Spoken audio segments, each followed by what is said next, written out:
This week I wanted to open up with this image. This is not my hand.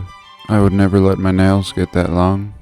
However, this was found in Utah, and I found the picture while looking for some local things on Facebook in my area, and he had posted this. And as of now, the thing has gone viral in many different languages, and I found it absolutely fascinating, reminding me of one of the specimens we examined in that museum of cryptids. But nevertheless, today's video is about the architecture of cathedrals and churches. The second part, I'll go into the lost history of America in a kind of rant format. I hope you enjoy, and welcome.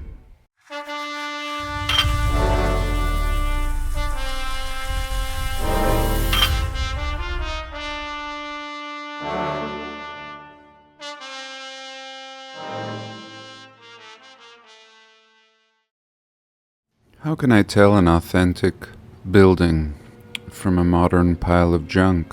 It leaves me with a sense of reverence, and very few things today leave me with such a feeling. Here I'm looking at the architecture of cathedrals and great churches. The earliest large churches date from late antiquity, as Christianity and other construction of churches spread across the world. Their manner of building was dependent upon local materials and local techniques. Different styles of architecture developed, and their fashion spread, carried by the establishment of monastic orders, by the posting of bishops from one region to another, and by the traveling of master stonemasons who served as architects. The successive styles of the great church buildings of Europe are known as early Christian, Byzantine, Romanesque, Gothic, Renaissance, Baroque, Rococo, Neoclassical, and various or random revival styles of the late 18th to early 20th centuries. And then, of course, there is modern. Ah, yes. Sometimes attributed to a brutalist architectural style, the only one that offers no sense of wonderment and again reverence. Here we see a cathedral in Armenia, believed to be constructed in 300 AD, and often we consider the ability to construct such wonders only 200 years ago, but here almost 2,000 years ago, and in pristine condition, aside from a little weathering. Here, beginning in the year 1200, we have the Salisbury Cathedral, an early English Gothic architectural style, said to have the tallest spire in England. And again, some want to debate the ability to do these things 200 years ago. And I think we did have the ability to do such things, but I don't think that we did.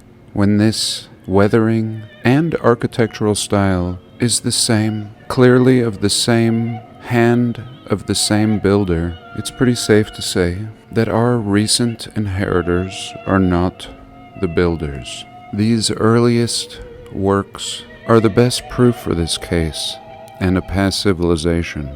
Of course, St. Basil's Cathedral of Moscow, but here we see the Basilica of Our Lady of the Pillar in Zaragoza, Spain. And this architectural style is said to be Baroque. And as I've said in the past, I'm not impressed with these terms, I believe, given by the inheritors. This style, with its Antiquitech, which we now understand as atmospheric energy harvesters, are found on all of these buildings.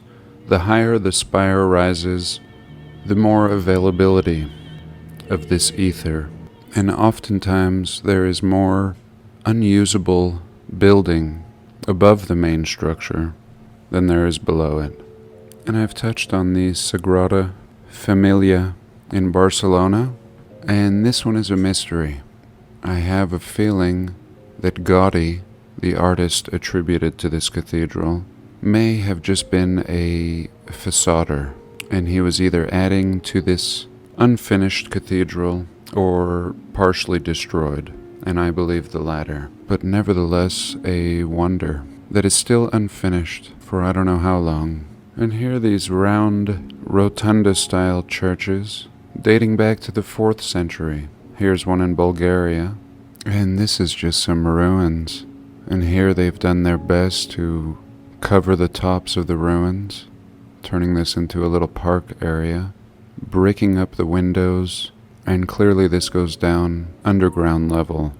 And a church, a tomb, a monument, all designations given to small, random structures, and often employing these cross layouts, which I think is another reason to attribute them to churches. And yet this is employed all throughout the Old World. This could be said to be one of their stamps or marks.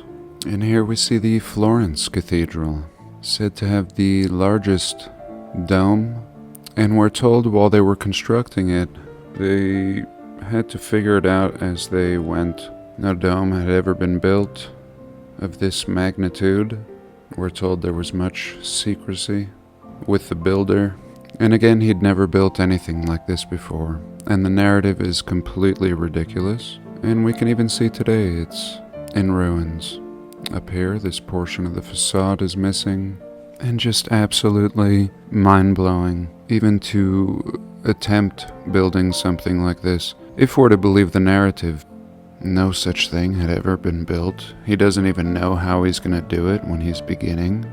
To believe this story would require blind faith. And here's a look at façadage. Again, a mark of the old world. Doesn't matter how far back our narrative tells us these buildings are, they all incorporate this ornamental detail that is seldom found in anything today. And to me, there's a wide range here of the cathedral style. Here they call this the Russian Revival, Gothic, here in Cologne, one of my favorites, and Spanish Baroque in Galicia, Spain. And then there's things like this. The neoclassical, or the new classical, or the new old, can be found in Lithuania. And really this looking like any Washington municipal building or even the World's Fair buildings. And yet they tell us the original cathedral began in 1251. Here we can see it in 1530. Here's a rendering of it in 1847, looking more impressive than it does today, and pretty unbelievable. Again, looking like some more recent architectural style employed in what we are told would be the early 1900s, and yet this baby going back to the 1500s. So really being loose with the narrative.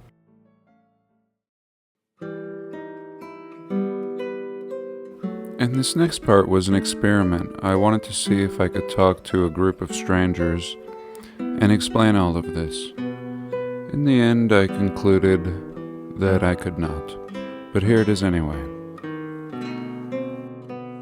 I'm a researcher into what would be known as forbidden history or archaeology. This particular area, this is one of the greatest hotspots for Spanish ruins and treasures in the United States and perhaps the world. And most of this is covered up. And yet here today we have excellent examples of what is not commonly taught or understood. And I agree, many of these ruins found everywhere, and not just in this area, but everywhere, ruins. And what I want to propose today is, are these really Spanish ruins? Or are they ruins from a past civilization that may have occupied this very land in which we now sit? I ask you to consider how difficult it was to get to this very spot today from wherever you came. Many hours in a car, and that's with paved roads and high-speed automobiles. And I want to consider the likelihood of the Spaniards making it up to the basin via horse and mule and wagons, of course, to haul supplies and everything that would initially become ruins. I question the reality of making it to the basin from the sea, first by ship and again later by horse and wagon, having all your tools and provisions. And I ask you to imagine yourself hitting the coast of America on a boat, unloading horse and wagon, and trekking off into the Rockies. How long before you would run out of food, or a wagon would break, or a horse would die? And I take this further. Forget about the Spaniards and the great difficulty and almost impossibility in accepting that narrative, but I pose the same questions when it comes to the Mormons arriving in Utah again, much later, yet in the same predicament. Horse, wagon, starting from scratch. Again, in this case, trekking west into the Rockies. No roads, no vehicles, and from Illinois to Utah. Just from Colorado to Salt Lake City, I think the first 3 passes would deter any travel.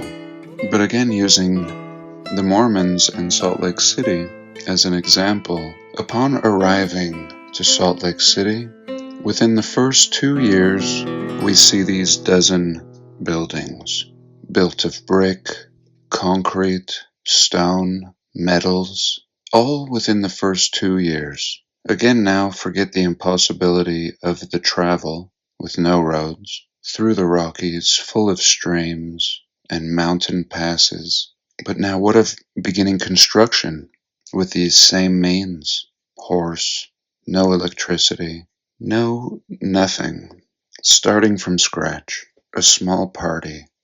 And yet we see buildings that are in ruins, that are resembling Roman ruins and medieval castles, all in this early time period.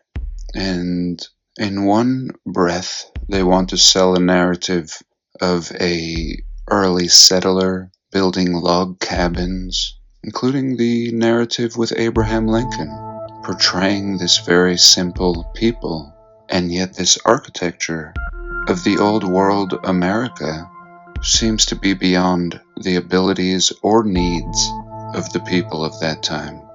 And I propose that the remains of the old world can be seen everywhere, and the writers of our history have simply twisted the story, in one breath trying to tell us how primitive our forefathers were, and right alongside giving pretty ridiculous stories about how our primitive ancestors built all these wonders, oftentimes in 1 year.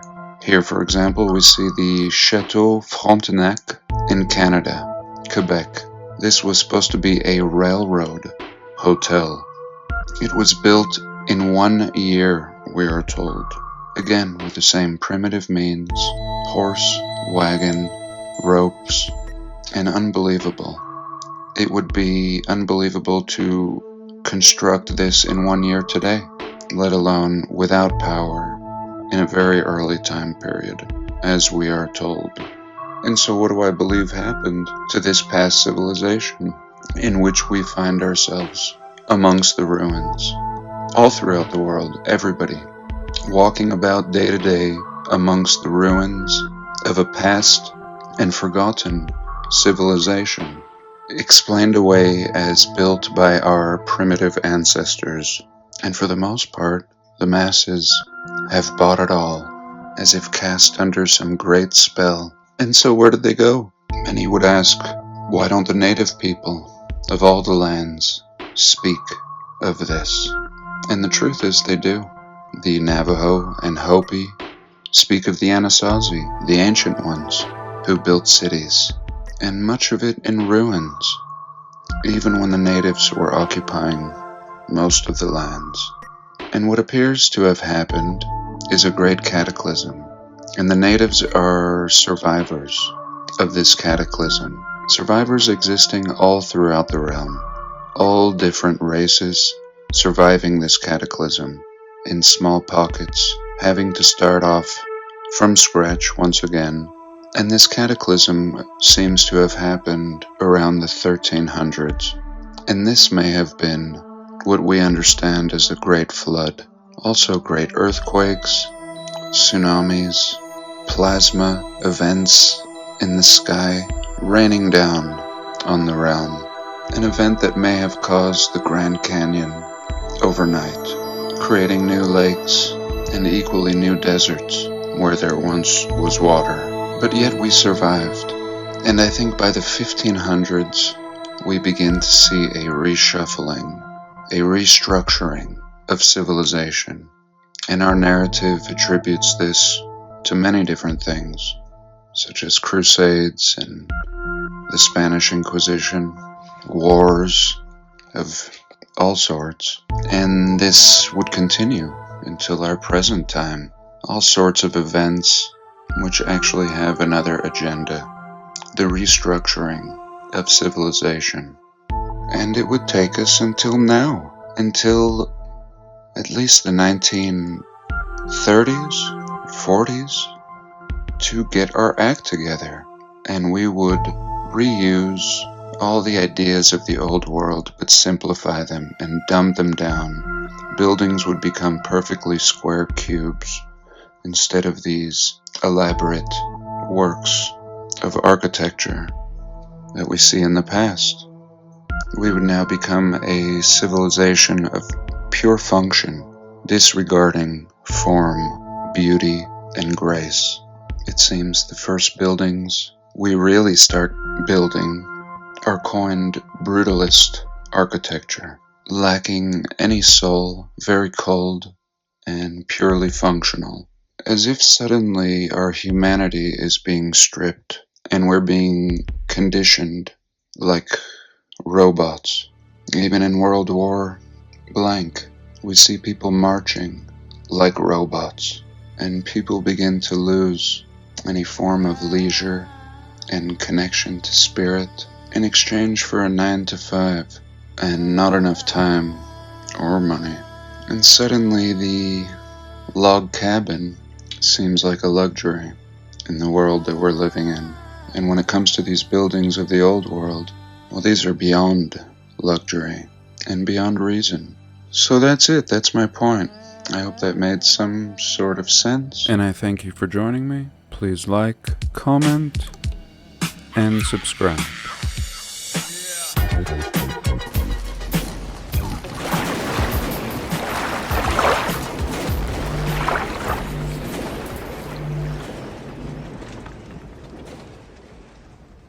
And I guess we'll go bonus for a second.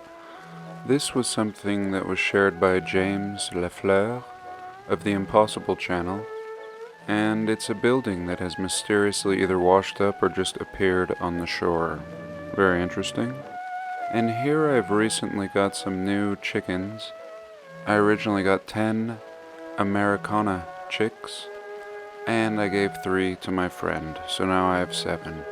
And here I recently discovered that I may be living in the basin of the old Lake Conibus that we've discussed so much, especially years ago. And very interesting after all this time to find that I'm actually living in the former lake basin. So I love you all, and I'll see you next week.